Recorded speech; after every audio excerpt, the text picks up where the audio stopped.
Nous sommes en train de parler d'un thème très spécifique. Notre thème, c'est le don de l'écoute. On a dit tellement de choses sur le don de l'écoute.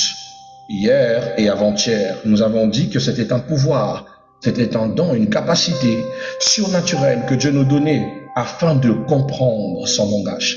Le don d'écoute est le pouvoir d'entendre et de comprendre le langage de Dieu. On a défini, on a donné les bases bibliques du don de l'écoute. On a dit que la Bible enseigne que Dieu parle constamment, c'est-à-dire dans sa parole, par le Saint-Esprit, par les songes et les visions, les circonstances et la conscience renouvelée, les serviteurs de Dieu. Mais Dieu parlait aussi par l'écoute, car l'écoute n'est pas qu'un simple don, c'est une posture, c'est une position spirituelle que nous adoptons. Nous avons parlé des fondements doctrinaux du don de l'écoute. On avait dit que le don de l'écoute repose sur plusieurs doctrines, celle de la révélation, c'est-à-dire que Dieu se révèle et parle, celle du Saint-Esprit, c'est-à-dire le Saint-Esprit qui enseigne et rappelle. Nous avons parlé de la doctrine de la communion, car l'écoute est la base de la relation avec Dieu. Quand Dieu nous donne l'écoute, c'est parce qu'il veut créer une symbiose, il veut créer une relation, et toute relation dépend d'un dialogue, d'une conversation. Tu peux pas dire que tu es en relation avec quelqu'un que tu ne parles pas. Comment dire que tu es en relation avec Dieu que tu n'entends pas? Ça n'a aucun sens. Tu ne fais que parler, mais toi, tu ne l'entends pas. Il n'y a pas de relation. Je pense que l'amour ne sera pas du tout à la hauteur de ça, parce que toute relation qui se respecte doit passer par le dialogue et non le monologos. Et hier soir, j'ai expliqué la différence qu'il y a entre le dialogue et le monologue selon la littérature ou l'altération de ces mots. Alléluia. Donc vous devez comprendre que l'écoute est la base de la relation avec Dieu. Sans écoute, il n'y a pas de direction. On avait aussi parlé du rôle et l'importance du don d'écouter. On avait dit que le don de l'écoute permet de recevoir la direction divine, car l'écoute peut t'orienter. Grâce à l'écoute, l'Éternel peut te dire, prends ce chemin, fais pas ci, fais pas ça. Donc c'est important. C'est plus instantané que la vision qui doit des fois te mettre mal à l'aise, qui doit des fois te secouer. Souvent, la voix de l'écoute est spontanée, sans effort. C'est instinctif. Ça peut venir du cœur, ça peut venir des oreilles, ça peut venir de ton esprit qui se met en ébullition. Parce que Dieu parle, on avait déjà parlé des différents sens par laquelle la voix de l'Éternel parvient à notre cœur, à notre corps. On avait aussi parlé que l'écoute nous permet de recevoir des avertissements et nous permet de grandir spirituellement. Plus vous écoutez Dieu, vous grandissez. Pourquoi? Romains chapitre 10, il nous dit que la foi vient de ce que l'on entend et ce que l'on entend vient de la bouche de l'Éternel. Ce que Dieu te dit, chaque fois que tu parles avec Dieu, tu grain up, tu grandis au niveau de ta foi. Ta foi est en temps de grandir. Plus tu entends la voix de Dieu, plus ta voix grandit. Tu as donc besoin d'avoir des dialogues avec Dieu pour que ton cœur retire ce qu'on appelle par l'incrédulité qui survient par rapport aux épreuves, qui souvent te pousse à poser la question si Dieu t'aime ou si Dieu existe. Donc, tu as besoin de cultiver ce don pour pouvoir te sentir plus en symbiose avec l'Éternel. On avait dit que l'écoute nous permet de marcher dans l'obéissance. Parce que tu ne peux pas obéir de ce que tu n'as pas entendu. Tu ne peux pas obéir de ce qu'on ne t'a pas dit. Tu as besoin d'entendre pour obéir. Tu as besoin d'entendre pour réagir. Donc, il faut bien qu'on te parle. Donc, tu as besoin du don de l'écoute pour apprendre à obéir à Dieu et d'entrer dans le prophétique. Toute destinée spirituelle dépend de l'écoute. Dans la Bible, la chute d'Adam est aussi une question d'écoute dans Genèse chapitre 3. Adam n'a pas voulu écouter la voix de Dieu. Quand la voix de Dieu disait à Adam de ne pas du tout, pour rien au monde, manger le fruit de l'arbre, il n'a pas écouté et il s'est retrouvé hors du jardin. Alors, une autre chose qu'on peut partager ce matin, ça sera les vérités cachées sur le don de l'écoute. Quelles sont les vérités que beaucoup ignorent sur le don de l'écoute? La première vérité, bien aimé, c'est que Dieu parle plus que les hommes n'écoutent. Souvent, Dieu passe pour une pipelette qui parle tellement, ou Dieu passe pour un parent moralisateur. Je dois vraiment le dire comme ça. Dieu passe pour un parent moralisateur. Vous savez, quand vous avez une parole qui vous moralise trop, nous avons tendance, nous, à faire genre qu'il nous embête, à faire genre qu'il dépasse, à faire genre qu'il exagère. Mais pourtant, tout ce qu'il dit a son importance. Et tout ce qu'il dit est pour notre propre bien. Tout ce qu'il dit, c'est notre éducation. Mais sur le champ, nous pensons que c'est une taquinerie, une forme de vexation. Mais pourtant, tout ce que Dieu veut, c'est notre bien quand il nous parle. Alléluia. Dieu parle plus que l'homme ne l'écoute. Le problème n'est pas le silence de Dieu, mais l'insensibilité quand nous entendons la voix de Dieu. Deux fois, il t'a adressé une fois un avertissement. Deux fois, tu n'écoutes pas. La troisième fois, il te parle, tu ne veux pas entendre. Alors Dieu prend le silence. Parce qu'il t'a tellement parlé que tu n'as pas entendu. Et pendant qu'il te parle, tu oublies que tu n'es pas sa seule créature. Il a aussi d'autres personnes à transmettre un message, à éduquer, à orienter. Mais par son amour, il veut que tu ne fasses pas d'erreur. Mais tu prends tous les avertissements de Dieu, tu la jettes à la poubelle, tu fermes tes oreilles. Sache qu'il ne va plus te parler. Et il va se retirer. Il va te laisser faire tes choix et subir parce que tu ne veux pas entendre. Quand tu décides de ne plus entendre, Dieu ne s'oppose pas à ton choix. Il décide de ne plus parler pour que tu sois capable de te conduire toi-même et que tu comprennes la réalité de tes choix. C'est ça le problème. La deuxième vérité, c'est que l'écoute est une dimension de maturité. Bien-aimé, il faut avoir un niveau de maturité pour apprécier écouter. Il faut être mûr pour écouter. Il faut être mûr pour comprendre. Il faut être mûr pour accéder à certaines bases même de la sensibilité qui se cachent derrière l'écoute. Vous savez, il y a des personnes, vous allez vous confier auprès de lui. Il te regarde et dit, oh ma copine, hey, oh, mais en réalité, tout ce qu'il veut, c'est que tu finisses de partir et que tu t'en vas. Si tu lui demandes qu'est-ce qu'il peut dire, qu'est-ce qu'il peut partager, il n'aura pas vraiment un conseil potable à te donner. Parce qu'à la plupart des temps, tout ce que tu lui as dit, il ne l'a pas écouté. Or, bien-aimé, celui qui doit écouter doit développer l'importance, c'est-à-dire en lui, de ce qui concerne l'écoute. Cette importance, c'est la maturité, c'est le comportement mûr que nous avons à valoriser l'écoute, à mettre en valeur la voix qu'on écoute, à étudier, à comprendre, à apprécier les tréfonds de la voix qu'on écoute. Voilà pourquoi celui qui est habitué à écouter les autres, quand il t'écoute tellement bien qu'il est capable de te rappeler ton histoire même 15 ans plus tard. Son conseil ne sera jamais de côté parce qu'il a le fait de bien écouter lui donne la possibilité de bien discerner. Voilà pourquoi, bien-aimé, l'écoute est une dimension de la maturité. Les enfants spirituels parlent, mais les mûrs écoutent. Je répète, les bébés spirituels, ils parlent, mais ceux qui sont mûrs écoutent. Un jour, tu rentreras dans une dimension de ta prière où, au lieu de beaucoup parler, tu viens écouter. Voilà pourquoi tout le monde ne prie pas de la même manière. Il y a des gens, quand ils rentrent dans la présence d'Elohim, ils disent à Dieu, Seigneur, je viens te parler pour la situation qui me dérange. Voici la situation. Je ne sais pas quoi faire, alors parle, ton serviteur écoute. Silence. Voilà sa prière. Et tu le vois là en train de bouger, en train de rechercher au tréfonds de son cœur, en train de prier, d'intercéder dans son cœur. Car ce qu'il veut, c'est pas de beaucoup parler, c'est d'écouter. Tandis que tu trouveras quelqu'un d'autre, un bébé spirituel, qui lui n'aura de choix que de pouvoir prier énormément. Ils ne commettent pas d'erreur, c'est juste une affaire de dimension. L'autre viendra, Seigneur, Seigneur, oh Seigneur, pendant 2 heures du temps. Est-ce qu'elle a mal fait? Non, elle est dans la présence du Seigneur. Elle a le droit de s'exprimer. Mais pendant tout ce temps, il n'a pas entendu Dieu. Il a juste parlé. Et c'est Dieu qui doit écouter.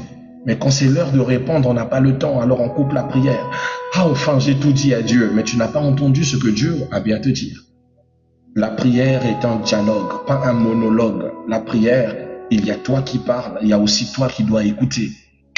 Le dialogue, c'est 2 personnes, c'est pas une seule personne. Voilà pourquoi L'écoute devient une maturité lorsque tu comprends que dans ta prière, il y a ta part et il y a la part de Dieu. Il y a ton moment, il y a le moment de Dieu. Il y a quand tu parles et il y a aussi quand Dieu parle. Tu dois apprendre à écouter. Et l'écoute, tu l'auras dans plusieurs dimensions. Tu l'as dans la méditation de la parole de Dieu. Tu l'as dans les moments de méditation spirituelle, quand tu es calme et que tu laisses la voix de Dieu retentir par des visions, des songes, par toutes les manières pour qu'il te réponde face à ta prière. Mais tu dois comprendre que ça augure de consacrer du temps. Tu ne peux pas être pressé et t'attendre que Dieu te parle dans ton empressement. Tu feras des prières sans réponse. D'accord? Troisième des vérités, bien-aimé, que tu dois savoir sur l'écoute, c'est que l'écoute précède l'autorité. L'écoute précède toujours l'autorité. On ne peut pas parler pour Dieu sans apprendre à écouter Dieu. Ça n'a pas de sens. Je ne peux pas te dire que tu es un messager de la part du Seigneur si tu n'as pas écouté le message que lui-même le Seigneur t'a donné. Je ne peux pas te dire que tu es serviteur de Dieu lorsque toi-même tu n'écoutes pas Dieu. Comment peux-tu être enfant de quelqu'un et lorsque toi-même tu n'écoutes pas celui pour lequel tu es un enfant?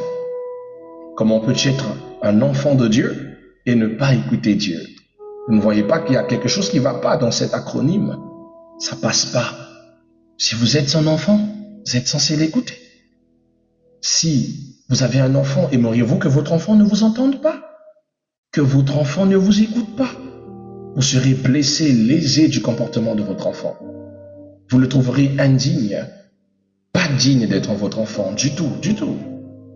Comprenez que, bien aimé, l'écoute précède l'autorité. Peu importe si vous êtes une autorité, général, colonel, chef d'entreprise, tout ce que vous voulez, apprenez à écouter. Ça vous sauvera la vie.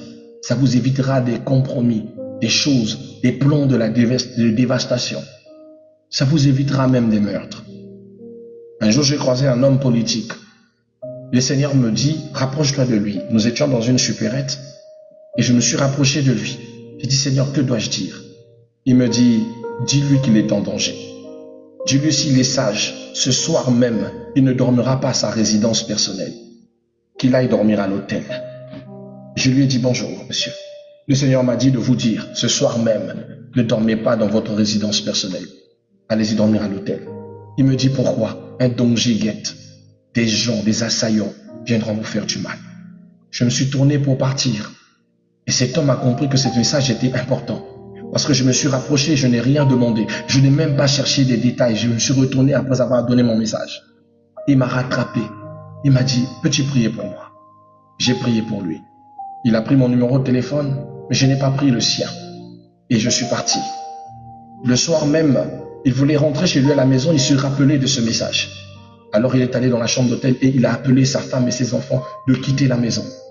Quand sa femme et les enfants sont pour quitter la maison, à partir de la nuit, en 21h, 22h, des assaillants sont venus dans sa maison, dans sa résidence personnelle, par la résidence ministérielle.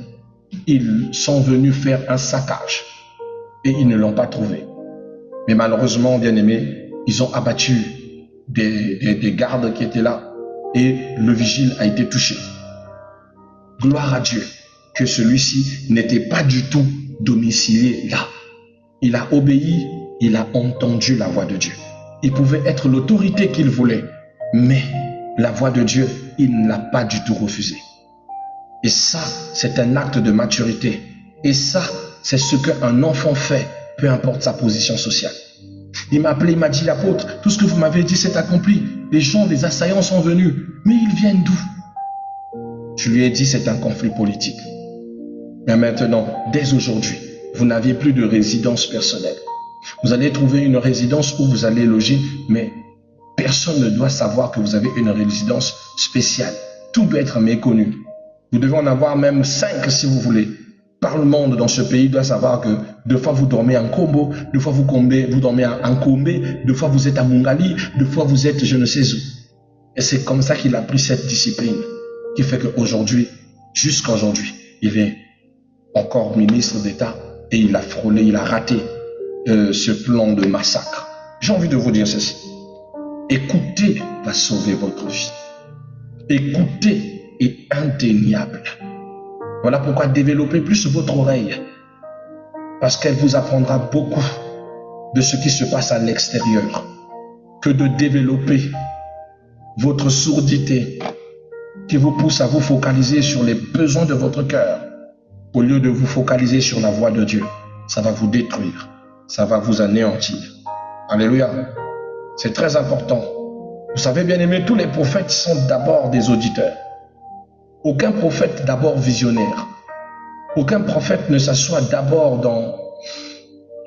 dans les sensations. Le prophète est un auditeur. Il écoute et il transmet. Écouter favorise et facilite la transmission.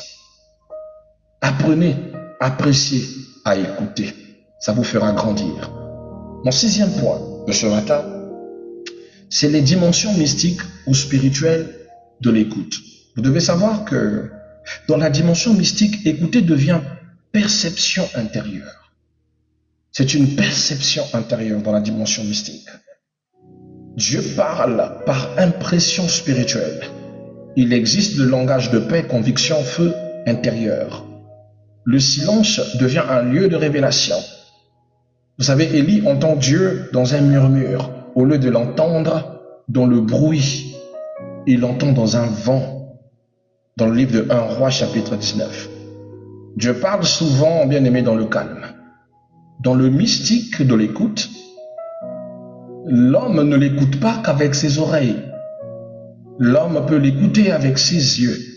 L'homme peut l'écouter avec ses mains. L'homme peut l'écouter avec son cœur. L'homme peut l'écouter avec ses sens. Écouter Dieu n'est plus une affaire qui concerne que lui. Mais tous les 5 sens sont des sens de perception. Des sens qui permettent d'écouter Dieu. Amen. Donc vous devez comprendre ce principe, c'est très important pour que vous puissiez apprécier ce mystique. Le deuxième partie de ce mystique, c'est que ça vous rend imparable, ça vous rend disponible, ça vous rend puissant dans le monde spirituel. Celui qui écoute peut déjouer tous les plans. Celui qui a le don de l'écoute est disposé face à toutes les saisons. À chaque fois qu'on le piège, il saura toujours contredire les pièges. Celui qui écoute, on le prend comme un petit sorcier. Mais il n'est pas sorcier, c'est juste qu'il marche avec la sensibilité d'écouter son Dieu plus qu'autre chose. Alors développe cette grâce et vis le mystique qui l'accompagne.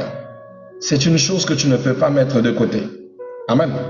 Alors on va s'arrêter là, because of times, et ce soir nous pourrons toucher ce point tant attendu, parce que tout ça ce n'était que une présentation du don de l'écoute. Notre thème du soir sera comment développer le don de l'écoute. Nous partagerons cela bibliquement et surtout par l'expérience pour que nous puissions parler de comment développer le don de l'écoute et les ennemis du don de l'écoute. Ainsi, nous pourrons clôturer cet enseignement sur le don de l'écoute.